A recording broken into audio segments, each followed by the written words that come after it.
Peace be upon you. My son Siraz is taking. In this massive area that Umar radiallahu anhu was Salam. in control of, he divided it into 13 different parts. All parts were almost like different countries. For example, I'm sure you people, some of you might recognize the name Khurasan or Persia was one of the areas, or Ramla, which was Palestine. Now, I was going to talk about the conquering of Palestine by Umar radiallahu anhu, but that was covered quite well by Sheikh Ali, so I'll just make it short. At the time, Ubaidah ibn Jarrah, Abu Ubaidah ibn Jarrah, made his way to Palestine, but he was met by the Christian leader Sophronius. And the Christian leader, he told him, you can kill all of us. Did you mention when Umar became Khalifa? When Umar became a Khalifa? Did you mention? No. Okay. Carry on. And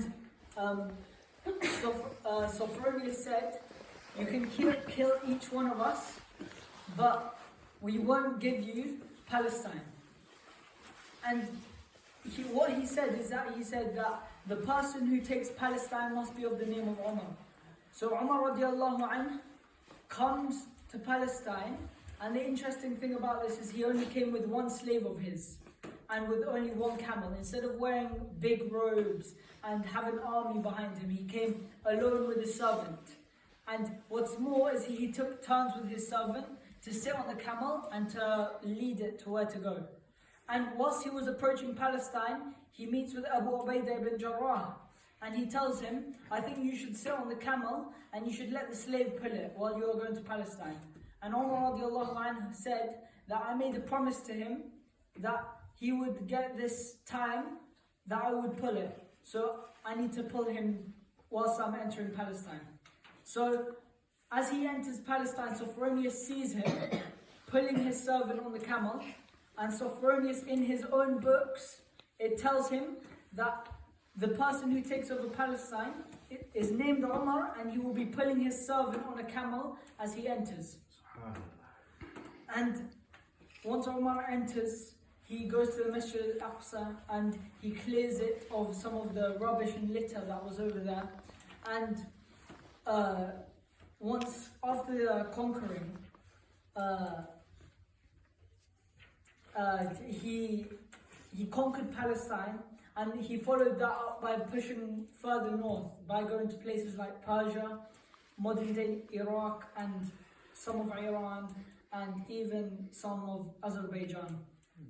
So I would just like to say a quick story, which links back when Abu Bakr and Muhammad ﷺ were being chased out of Mecca at the time of the Hijrah.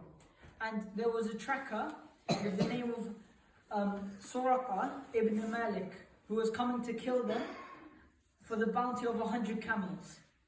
And once he approaches the Prophet, sallallahu alaihi wasallam, his horse starts to slip in the sand. And the Prophet sallallahu alaihi wasallam offers him the bracelets of Kisra. And these bracelets of Kisra are like the modern day equivalent of the crown jewels. It's like promising someone, I'll give you the queen, the king's crown in return for protection. And so Suraqa couldn't believe it. He was offering the bracelets of the son of the king of Persia, and he later became a Muslim. And after Umar radiallahu anhu does his conquering across all these lands, the bounty collected from Persia, he finds the same bracelets of Kisra within them.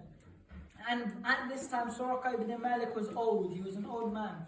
And he calls Suraqa ibn Malik and he tells him, and he asks him, do you remember when the Prophet ﷺ promised to give you the bracelets of Kisra? And he tells him that here they are, and you can put them on. And Suraqah ibn Malik, he raised his hands to the sky and he said, "Oh my Lord, how could I put on something which your Prophet deserved far more than I? I smell the air of punishment in it." And then he tells Umar radiallahu anhu that he can distribute these bracelets of Kisra or the money that he gets from them among all of the Muslims. To end off, I would just like to talk about the death of Umar. It was the Fajr Salah, and previously a man called Abu Lu'lu'ah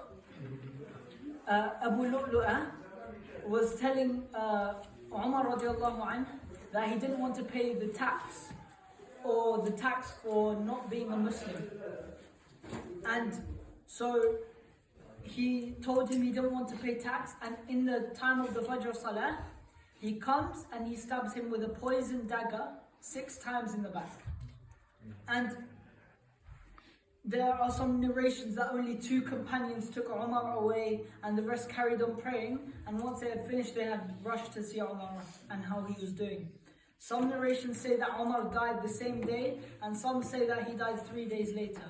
But this was how Umar radiallahu anhu died. And sometime later, Uthman radiallahu anhu was appointed as the Khalifa. Yes, thank you. MashaAllah.